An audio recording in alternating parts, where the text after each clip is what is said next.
السلام علیکم ورحمۃ اللہ وبرکاتہ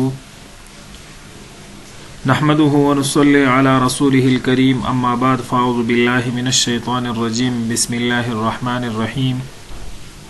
سورہ انفال رکوع نمبر 3 آپ حضرات کے سامنے ہیں۔ اس سے پہلے 2 رکوعات آپ حضرات کے سامنے پیش کیے گئے ہیں۔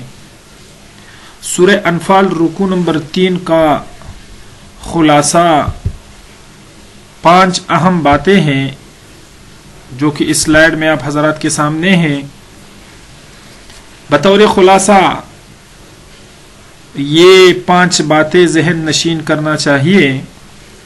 سب سے پہلے نمبر پر کفار اور منافقین کی حالت اللہ تبارک و تعالی نے بیان فرمایا ہے، اور پھر مومن صادق کی شان بیان فرمایا ہے کہ کفار اور منافقین کی طرح مومن کو نہیں ہونا چاہیے۔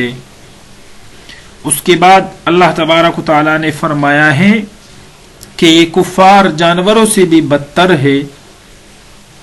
اس کے بعد اللہ تبارک و تعالی نے فرمایا ہے کہ اللہ انسان اور اس کے دل کے درمیان حائل ہوتا ہے، مطلب یہ کہ اللہ انسان کے بہت زیادہ قریب ہیں۔ اس کے بعد اللہ تبارک و تعالی نے مومنوں کو اللہ کی شکر گزاری کا حکم دیا ہے، اور اس کے بعد اللہ تبارک و تعالی نے خیانت سے منع فرمایا ہے۔ یہ 5 اہم باتیں بطور خلاصہ آپ حضرات کے سامنے پیش کیے گئے ہیں۔ ابھی تفصیلاً ایک ایک کی وضاحت ہوگی۔ کفار اور منافقین کی حالت اور مومن صادق کی شان تو اللہ تبارک و تعالی اسی رکوع کے ابتدا میں فرماتے ہیں، یا ایھا الذین آمنوا اطیعوا اللہ ورسولہ ولا تولوا عنہ وانتم تسمعون ولا تکونوا کالذین قالوا سمعنا وهم لا يسمعون، کہ اے ایمان والو اللہ اور اس کے رسول کی اطاعت کرو اور ان سے منہ نہ پھیرو، روگردانی نہ کرو۔ یہ مومن صادق کی شان ہے کہ وہ اللہ اور اس کے رسول کی اطاعت کرے، اور وَلَا تَكُونُوا كَالَّذِينَ قَالُوا سَمِعْنَا وَهُمْ لَا يَسْمَعُونَ، ان لوگوں کی طرح مت ہو جو کہتے ہیں ہم نے سن لیا حالانکہ وہ سنتے نہیں۔ یہ کفار اور منافقین کی حالت اللہ بیان فرما رہے ہیں اور مومنوں کو اس سے منع کر رہے ہیں کہ آپ ان کی طرح نہ ہوں۔ یعنی یہ کفار اور منافقین زبان سے کہتے ہیں کہ اے اللہ کے رسول ہم نے سن لیا، حالانکہ در حقیقت وہ سنتے اور سمجھتے نہیں۔ اور یہی طرز عمل حضرت موسیٰ علیہ السلام سے یہودی بھی کیا کرتے تھے، کہتے تھے سمعنا وعصینا۔ اور پھر مکی دور میں بھی مشرکین نے آپ صلی اللہ علیہ وسلم سے کہا، قد سمعنا لو نشاء لقلنا، ہم نے سن لیا اگر ہم چاہے تو آپ کی طرح ہم بھی کہیں۔ یعنی اس طرح قرآن ہم بھی لائے۔ پھر جب اللہ نے چیلنج دیا فَأْتُوا بِسُورَةٍ مِّن مِّثْلِهِ، اس جیسا ایک سورت لے آؤ، پھر وہ عاجز ہو گئے۔ اور پھر مدینہ میں بھی یہی صورتحال منافقین کا تھا، زبان سے اقرار کرتے لیکن دل و دماغ سے انکار کرتے۔ بہرحال مومن صادق کی شان یہ ہے، اللہ تبارک و تعالی نے ان کی طرح ہونے سے منع فرمایا مومن کو کہ وہ زبان اور دل و دماغ سے احکام الہیہ اور نبی صلی اللہ علیہ وسلم کے تمام فرامین پر عمل کرنے والا ہوگا۔ اس کے بعد اللہ تبارک و تعالی نے فرمایا کفار جانوروں سے بھی بدتر ہے۔ ان شر الدواب عند اللہ الصم البکم الذین لا یعقلون، یعنی اللہ تبارک و تعالی نے انسان کو زبان، کان، آنکھ، دماغ، یہ سب کچھ انعامات دیے ہیں، اور ان میں سے ہر ایک عضو کا اپنا اپنا ایک کام ہے۔ اب جو لوگ ان اعضاء کو معطل کر کے جس کام کے لیے اللہ تبارک و تعالی نے یہ عطا کیے ہیں اس میں استعمال نہیں کرتے، تو بلا شبہ ایسے لوگ جانوروں سے بھی بدتر ہے، کیونکہ جانوروں کو اللہ تبارک و تعالی نے یہ اعضاء نہیں دیے ہیں۔ اگر وہ اس کو استعمال میں نہیں لاتے ہیں تو وہ مجبور ہے، لیکن اللہ تبارک و تعالیٰ نے انسان کو دیے ہیں. اب جو انسان ان اعضاء کو اللہ اور اس کے رسول کے احکام کے مطابق استعمال میں لائے گا وہ فرشتوں سے بھی اعلیٰ اور افضل ہوگا. لیکن جو لوگ ان انعامات کو معطل کر کے اللہ اور اس کے رسول کے مخالفت میں استعمال کریں گے تو بے شک یہ لوگ جانوروں سے بھی بدتر ہے. آگے اللہ تبارک و تعالیٰ فرماتے ہیں وَعْلَمُوا أَنَّ اللَّهَ يَحُولُ بَيْنَ الْمَرْءِ وَقَلْبِهِ کہ اللہ انسان اور اس کے دل کے درمیان حائل ہے، یعنی اللہ تبارک و تعالیٰ انسان کے بہت زیادہ قریب ہے. اور یہ حقیقت ہے کہ اللہ تبارک و تعالیٰ اتنا قریب ہے انسان کے کہ انسان کے ہر ارادے سے باخبر ہے.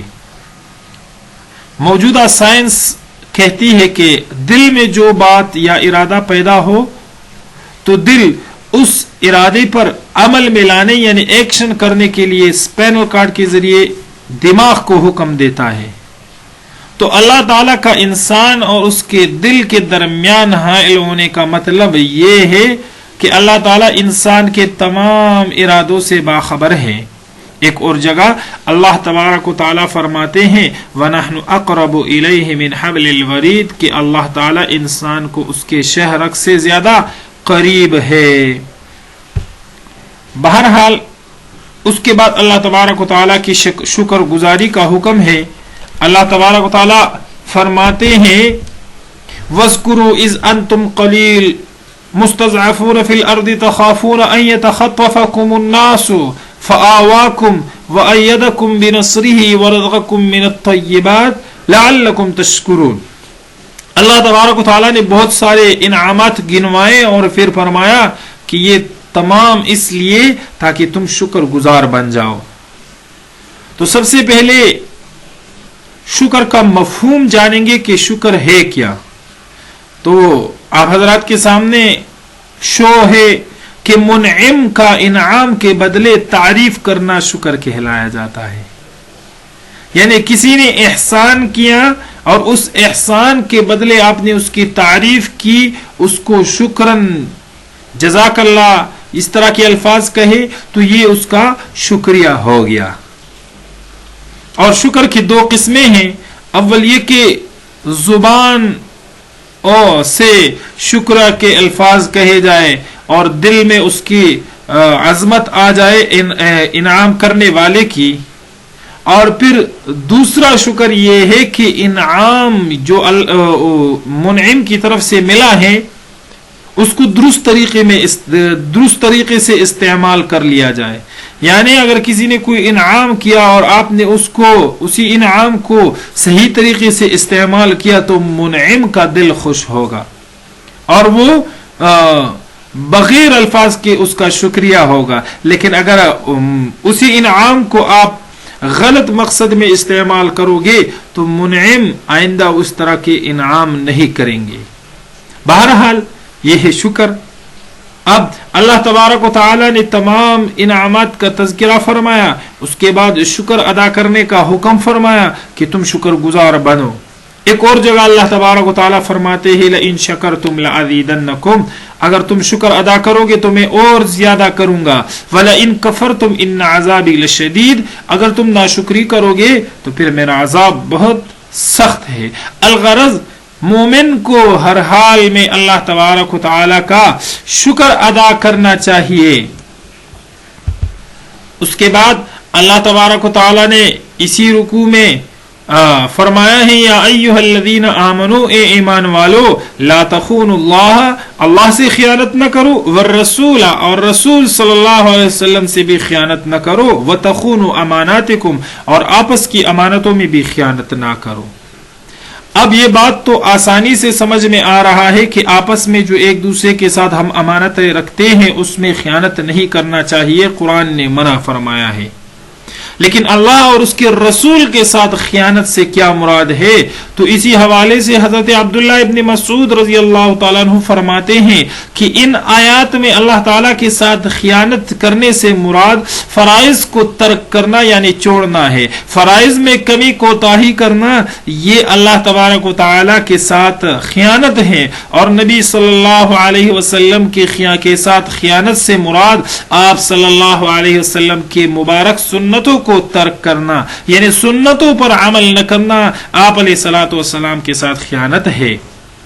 اور اس طرح آپس میں بھی امانات میں خیانت نہیں کرنا چاہیے. حضور صلی اللہ علیہ وسلم کا ارشاد مبارکہ ہے، آپ صلی اللہ علیہ وسلم فرماتے ہیں لا ایمان لمن لا امانت له، ایمان اس آدمی میں نہیں ہے جس میں امانت داری نہیں ہے. ولا دین لمن لا عہد له، اور اس آدمی کا کوئی دین نہیں ہے جس میں عہد کی پابندی نہیں ہے یعنی وہ وعدہ خلاف ہے تو اس کی کوئی دین نہیں ہے.